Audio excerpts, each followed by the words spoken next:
The morning started like any other across the human colonies. Children played in the streets of New Geneva on Kepler 442b while their parents prepared for another day of mining operations. On Proxima Station, engineers checked the massive fusion reactors that powered the terraforming equipment.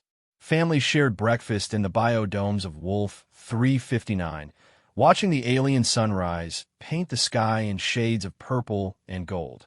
None of them knew they had less than 6 hours to live. Admiral Sarah Chun sat in the command center of Earth's Deep Space Monitoring Station, her coffee growing cold as she watched the routine morning reports scroll across her screens. 10 billion humans now lived beyond Earth's protective embrace, spread across 47 colonies and space stations. It was humanity's greatest achievement, a testament to their courage and determination to reach for the stars. The first sign of trouble came from the Vega system. Communications Officer Lieutenant Rodriguez frowned at his console, adjusting his headset. "Admiral, I'm getting some strange readings from Vega Colony. Their morning check-in is overdue." Chen nodded, not immediately concerned. Technical problems happened all the time across the vast distances of space. Try raising them again. Could be solar interference. Rodriguez tried for 20 minutes before shaking his head. "No response, ma'am." Dead silence. Before Chin could respond, alerts began flashing across every screen in the room. One by one, the colonies were going dark. Proxima Station, New Geneva, Wolf 359, Gliese 667C. The pattern was too systematic, too coordinated to be equipment failure. "Get me a direct line to Colonial Command," Chen ordered, her stomach tightening with dread. But Colonial Command never answered. Neither did the mining stations on Asteroid Belt Cluster 7 or the research facility on Europa's sister moon. In the span of 3 hours, 47 human settlements simply vanished from the galactic communication network. Then, the feed started coming in. The first transmission arrived from an automated probe near the Vega system. The signal was weak, filled with static, but the images were crystal clear. Massive ships, each one larger than Manhattan, hung in space above the human colony. Their design was alien, all sharp angles and pulsing energy conduits that hurt to look at directly. The ships bore markings that Earth's xenobiologists had seen before in ancient ruins scattered across the galaxy, the symbol of the hegemony. Chun watched in horror as beams of coherent energy lanced down from the ships, turning the colony's protective domes into pools of molten glass. The few evacuation ships that managed to launch were picked off like insects, their hulls vaporizing under the alien weapons. The entire colony of 400,000 people died in less than 15 minutes. But that was just the beginning. The hegemony had planned this perfectly. They hadn't just attacked the colonies. They had hijacked every communication satellite, every deep space relay, every emergency broadcast system that connected the human territories. They wanted witnesses. They wanted Earth to watch. For the next 18 hours, the feed streamed continuously to every screen on Earth. The major news networks tried to cut the signals, but the hegemony's technology overrode every attempt. Emergency services, military channels, even children's entertainment programs, all showed the same horrific scenes. On New Geneva, families huddled in their homes as hegemony ground forces landed. The aliens moved through the streets with mechanical precision, their insectoid bodies protected by energy shields that deflected human weapons. They took no prisoners, showed no mercy. Men, women, children, all were cut down with the same cold efficiency. The space stations died differently. Instead of ground assault, the hegemony simply shut off their life support systems. Millions of humans suffocated slowly in the darkness of space while their panicked messages echoed across the void. The aliens forced Earth to listen to every plea for help, every final goodbye. Dr. James Harrison, Earth's leading xenopsychologist, stood in the emergency session of the Global Council, his face pale as he translated the alien communications intercepted from the attack fleets. "They're calling it a pruning operation," he said, his voice barely above a whisper. They view humanity as an invasive species that has spread too far, too fast. This isn't conquest, it's pest control. The hegemony had been watching humanity for decades, studying their expansion, waiting for the right moment to strike. They had infiltrated human computer systems, learned their languages, mapped their territories. The attack was surgical, designed to eliminate every human settlement beyond Earth in a single coordinated strike. President Martinez of the Global Council tried desperately to establish communication with the hegemony fleet. Every attempt was ignored until the 18th hour, when a response finally came through. The alien voice was translated by their own systems, cold and mechanical. Primitive species designation: human. Your expansion beyond your birth world has been terminated. Remaining population is confined to stellar body Earth. Any attempt to leave your gravity well will result in immediate extermination. This communication is your only warning. The feed's cut off after that, leaving Earth in stunned silence. 10 billion humans, nearly half the species, were gone. The colonies that had taken 2 centuries to establish were now empty ruins floating in the void. Humanity's first contact with a galactic civilization had resulted in the greatest genocide in their history. In the hours that followed, Earth's government struggled to process the magnitude of the loss. Emergency sessions convened in every major capital. Religious leaders attempted to comfort populations that had just watched their friends and family members die in real time. Mental health services were overwhelmed as the full psychological impact of the massacre began to sink in. But in the deep bunkers beneath Earth's surface, in the military installations hidden in ocean trenches and mountain ranges, a different kind of planning had already begun. Humanity had been bloodied, but they were far from broken. And some secrets were about to be revealed, secrets that the hegemony had failed to discover in their surveillance of the human species. The aliens had made their first mistake. They had left Earth alive, thinking it was mercy. They were about to learn why that had been the greatest tactical error in galactic history. 3 days after the massacre, Dr. Elena Vasquez descended into sublevel Gamma of the Cheyenne Mountain Complex, a facility that officially didn't exist on any government record. Her security clearance was higher than the president's, granting access to projects that even the Global Council had never heard of. Today, she was about to break the most classified oath in human history. The elevator dropped for what seemed like forever, passing through layers of bedrock and reinforced steel. When the doors finally opened, she stepped into a world that would redefine everything humanity thought they knew about their own capabilities. The chamber stretched out for miles, carved from solid granite, and lined with materials that didn't appear on any periodic table. Massive machines hummed with barely contained energy, their surfaces covered in equations that combined human physics with something far more advanced. Workers in clean suits moved between the devices with practiced efficiency, many of them carrying genetic markers that suggested they weren't entirely human anymore. General Marcus Stone, head of the Shadow Protocol Division, met her at the entrance. His left eye had been replaced with something that glowed softly blue in the dim light. Dr. Vasquez, welcome to Project Prometheus. I trust you understand the gravity of bringing you here. Elena nodded, still trying to process what she was seeing. The hegemony attack changed everything. The old protocols are void. Indeed, for 70 years, we've maintained the illusion that Earth was just another primitive world stumbling toward the stars.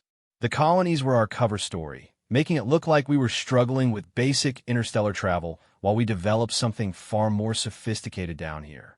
Stone led her deeper into the facility, past laboratories where scientists worked with materials that seemed to bend reality around them. The Roswell incident in 1947 wasn't a crash landing. It was a gift from the architects, a species that transcended physical existence millions of years ago. They've been watching the galaxy's younger races, occasionally providing guidance to those they deem worthy. Elena stopped walking. You're telling me we've had alien technology for 70 years? Not just technology. Genetic enhancements, dimensional mathematics, weapons that work by rewriting the fundamental forces of physics. The architects warned us that aggressive species like the hegemony would eventually notice our expansion. They helped us prepare. They entered a control room overlooking a construction bay that defied comprehension. Ships that looked like they were built from crystallized light hung, suspended in energy fields. Their hulls seemed to shift and flow like living things, covered in patterns that hurt to look at directly. We've built 18 dreadnoughts using architect principles, Stone continued. Each one is capable of destroying entire star systems. But that's not our primary weapon. Elena followed his gaze to a massive device at the center of the bay. It looked like a twisted spiral of metal and energy constantly rotating and generating fields that made the air itself shimmer. What is that? The Nexus engine. It allows us to manipulate quantum reality on a galactic scale. With it, we can reach into the hegemony's home systems and turn their own weapons against them. We can collapse their wormhole networks, redirect their energy grids, even alter the fundamental constants of physics in localized areas. The implications were staggering. Earth hadn't just been hiding advanced technology, they had been preparing for a war that most humans didn't even know was possible. Stone activated a holographic display showing the galaxy's political structure. The hegemony controlled a vast territory, marked in red across the display. Dozens of species have been enslaved or exterminated over the past 1,000 years. The architects made us a deal. In exchange for their technology, we agreed to become the galaxy's antibody against species like the hegemony. When the time came, we would act. And the colonies? The 10 billion people. Stone's expression hardened. Necessary sacrifices. The colonists volunteered for the program, even though they didn't know the full truth. Their deaths serve a purpose. They've given the hegemony a false sense of victory while we prepare the real response. Elena felt sick. You're talking about people like they were expendable. Every person in those colonies carried a quantum marker in their DNA, implanted during routine medical procedures. When they died, their neural patterns were transmitted to storage banks here on Earth. Their consciousness survives in quantum matrices that can be restored to clone bodies once the war is over. Death was temporary. Defeat would have been permanent. The revelation hit Elena like a physical blow. Humanity had developed technology that made death itself reversible, but at a cost that challenged every ethical principle she believed in. The 10 billion weren't really dead. They were waiting. Stone continued his explanation as they walked through more sections of the facility. Phase 1 was the hegemony attack, designed to make them believe Earth was helpless. Phase 2 begins now. We launch reconnaissance probes to map their current positions and weaknesses. Phase 3 will be the implementation of the Omega Protocol, which is total species eradication. The hegemony has had their chance to coexist peacefully. They chose genocide. Now they face extinction. They entered a chamber where hundreds of technicians worked at stations linked directly to their nervous systems through neural interfaces. Their eyes have been replaced with complex optical sensors, and additional arms have been surgically grafted to their bodies to allow them to operate multiple systems simultaneously. Volunteers from the military's Enhanced Division, Stone explained. They've been mentally linked to our war machines for decades, learning to think at superhuman speeds and process information beyond normal human capacity. When the attack begins, they will become living weapons, each one capable of controlling entire fleets. Elena watched as one of the enhanced operators demonstrated his abilities. His hands moved across dozens of control surfaces simultaneously while data streams flowed directly into his brain through fiber optic implants. On the screens around him, simulated battles played out in real time as he controlled thousands of units at once with perfect coordination. The scale of the deception was breathtaking.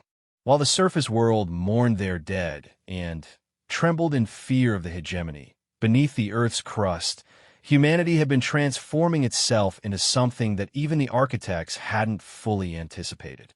There's something else, Stone said. leading her to a final chamber. The colonists weren't just cover stories. They were bait. Every colony was designed with specific vulnerabilities that would attract the hegemony's attention and force them to reveal their full military capabilities. We now know the exact location and specifications of every ship in their fleet. The chamber contained a single chair connected to machinery that seemed to exist partially in other dimensions. The air around it rippled with barely visible energy fields. This is the command throne. From here, a single operator can direct our entire war effort across multiple galactic sectors simultaneously. The neural load would kill a normal human in seconds, but we've developed procedures to temporarily enhance the operator's consciousness beyond human limitations. Elena realized she was looking at humanity's final evolution, not just tool users, but beings capable of thinking and acting on a cosmic scale. The hegemony had awakened something they couldn't possibly understand or defeat. "When do we begin?" she asked. Stone smiled, and, for a moment, his enhanced eye flared brighter. "We already have. Our probes launched 6 hours ago. By tomorrow, we'll know everything about their fleet positions. By next week, the hegemony will discover what happens when you try to exterminate a species that has spent 70 years preparing for war." The countdown to humanity's vengeance had begun. Commander Sarah Torres stepped into the command throne knowing she might not emerge as the same person. The neural enhancement procedures had pushed her brain beyond human limits, but the connection to Earth's war machine would demand even more. As the crystalline interfaces merged with her consciousness, reality exploded into something far greater than individual human experience. Suddenly, she could see everything. 37 hegemony fleet groups spread across the galaxy, their positions mapped down to individual crew members. Their communications networks laid bare by quantum infiltration probes that existed in 11 dimensions simultaneously. The terror in their voices as they began to realize that Earth hadn't been the helpless target they believed. "Initiate Omega Protocol," Torres commanded, her voice carrying across subspace frequencies that connected every human war machine in existence. The first phase struck without warning. Hegemony ships throughout their territories suddenly found their own weapons turning against them. The quantum viruses that Earth's enhanced operators had inserted into their systems activated simultaneously, rewriting the targeting protocols of every hegemony weapon to recognize their own fleet as hostile. In the span of 12 minutes, 60% of the hegemony's smaller vessels destroyed themselves in automated friendly fire incidents. Admiral Kithros of the hegemony's second battle fleet watched in horror as the ships began firing on each other. Emergency protocols failed to respond. Manual overrides had been locked out by systems that no longer recognized authorized users. His flagship's main guns swiveled toward his own escort vessels, charging for full power strikes. "How is this possible?" Kithros demanded of his tactical officer, a creature whose insectoid features showed none of the calm confidence that had marked the attack on human colonies. "Unknown, Admiral. The weapon systems are receiving commands from our own networks, but the source code is unlike anything in our databases. It appears to be rewriting itself faster than we can analyze it." Across the galaxy, similar scenes played out as the hegemony's military doctrine collapsed under Earth's assault. But the weapon system failures were only the beginning. The 18 dreadnoughts emerged from dimensional fold space in perfect coordination, appearing simultaneously at the heart of every major hegemony system. Each ship was the size of a small moon, but their true power lay not in conventional weapons, but in their ability to manipulate the fundamental forces that held reality together. The dreadnought architect's wrath materialized above the hegemony's primary shipyard complex in the Zeta Draconis system. Captain Liu Wei, his consciousness expanded through neural enhancement, reached out with his mind to touch the quantum structure of space itself. Through the ship's reality engines, he began to rewrite the local laws of physics. Gravity inverted in a sphere around the shipyards. Thousands of partially constructed hegemony vessels, each one massive enough to threaten entire star systems, suddenly found themselves accelerating upward at tremendous speed. The metal frameworks designed to withstand the stresses of space combat weren't built to resist gravitational forces pulling in the wrong direction. They twisted apart like children's toys, sending debris cascading through the system in a deadly rain of shattered dreams. But Lu Wei wasn't finished. He focused deeper, reaching into the quantum foam that underlies all existence, and began to alter the electromagnetic constants in a localized region. The hegemony's energy-based technology simply stopped working. Their shields failed, their weapons powered down, and their life support systems went dark as the basic forces that made electronic devices possible ceased to function in the space around their facilities. Similar devastation unfolded across 37 systems as Earth's dreadnoughts demonstrated capabilities that shouldn't have been possible according to any known science.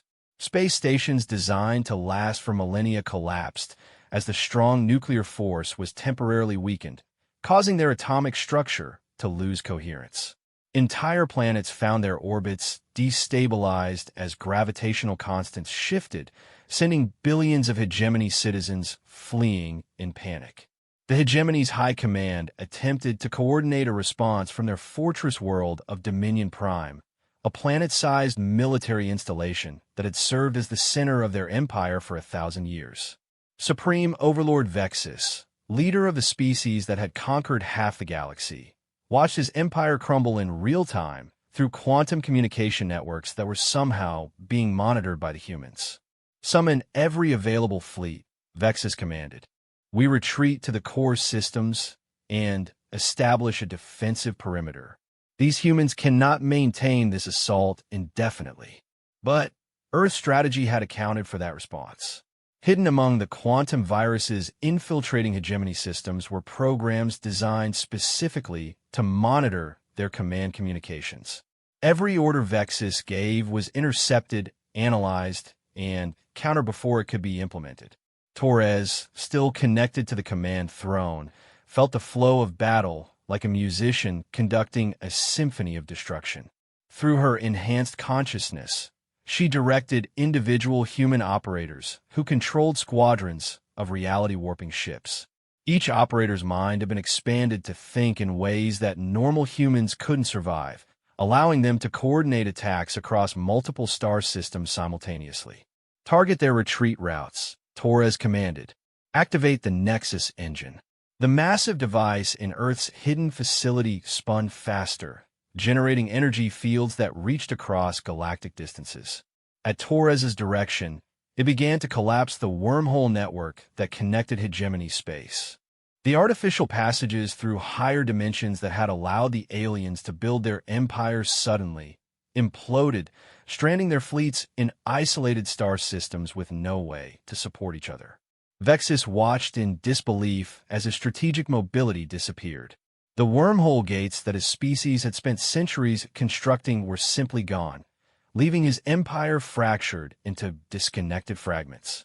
How had a primitive species that barely understood space travel 6 months ago developed weapons that could rewrite the structure of space itself? The answer came in a transmission that reached every hegemony communication system simultaneously.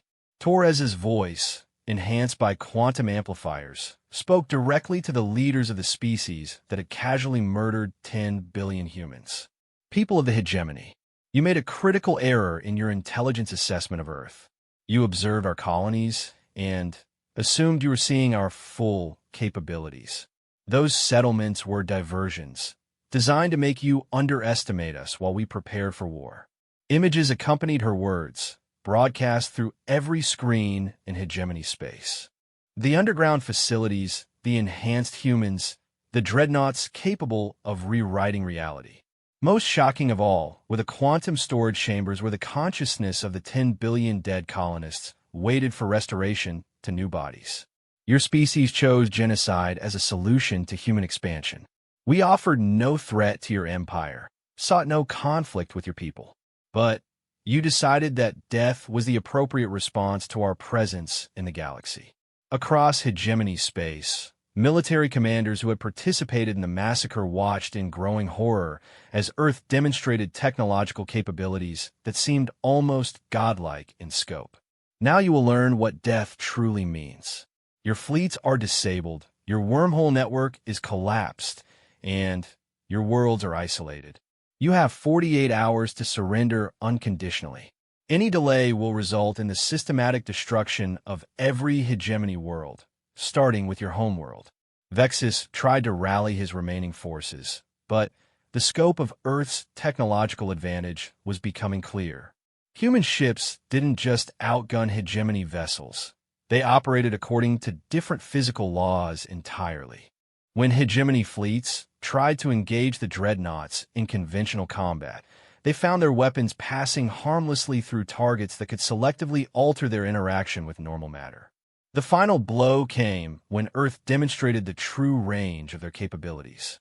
Torres reached out through the Nexus engine to touch Dominion Prime itself, the fortress world that had never been successfully attacked in 1,000 years of hegemony expansion.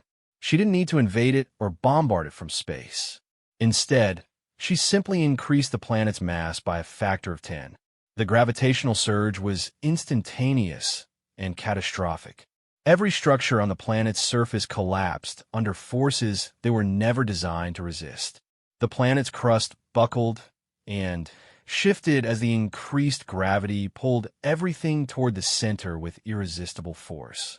Billions of hegemony citizens, the military leadership, and the entire governmental structure were crushed beneath the weight of their own world. Vexus, his body breaking under the increased gravity, managed one final transmission before the communication arrays collapsed. "We surrender. Please stop." Torres disconnected from the command throne, her consciousness slowly returning to normal human parameters. The war was over.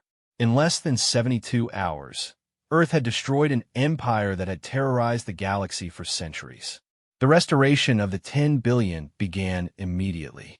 Cloning facilities hidden throughout Earth's underground complexes activated quantum storage matrices, rebuilding bodies with perfect genetic accuracy before downloading the preserved consciousness patterns. Within months, every human who had died in the colonies was walking the Earth again, their memories intact up to the moment of death. But Earth was no longer just a world. It had become something else entirely. A guardian species tasked with maintaining galactic peace. The technology that had destroyed the hegemony would now serve to protect younger civilizations from similar threats, ensuring that the genocidal ambitions of aggressive species would never again threaten the diversity of galactic life.